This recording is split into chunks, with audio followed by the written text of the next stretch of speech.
Deuteronomy Chapter 8. The whole commandment that I command you today you shall be careful to do, that you may live and multiply, and go in and possess the land that Yahweh swore to give to your fathers. And you shall remember the whole way that Yahweh your Elohim has led you these 40 years in the wilderness, that he might humble you, testing you to know what was in your heart, whether you would keep his commandments or not. And he humbled you, and let you hunger, and fed you with manna, which you did not know, nor did your fathers know, that he might make you know that man does not live by bread alone, but man lives by every word that comes from the mouth of Yahweh. Your clothing did not wear out on you, and your foot did not swell these 40 years.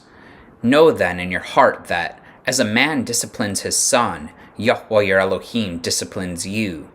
So you shall keep the commandments of Yahweh your Elohim, by walking in his ways and by fearing him.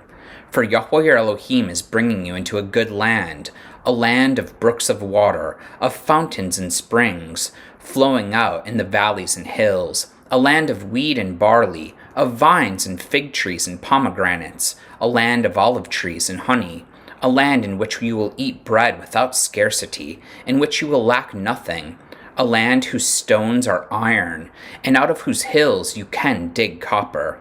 And you shall eat and be full, and you shall bless Yahweh your Elohim for the good land that he has given you. Take care lest you forget Yahweh your Elohim,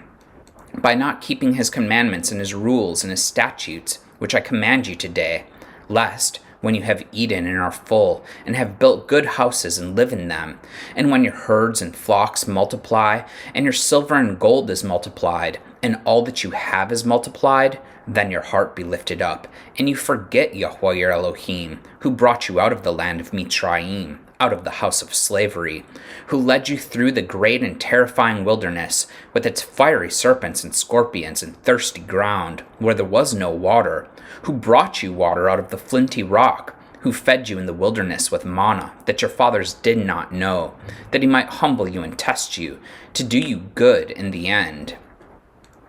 Beware lest you say in your heart, my power and the might of my hand have gotten me this wealth. You shall remember Yahweh your Elohim, for it is he who gives you power to get wealth, that he may confirm his covenant that he swore to your fathers, as it is this day.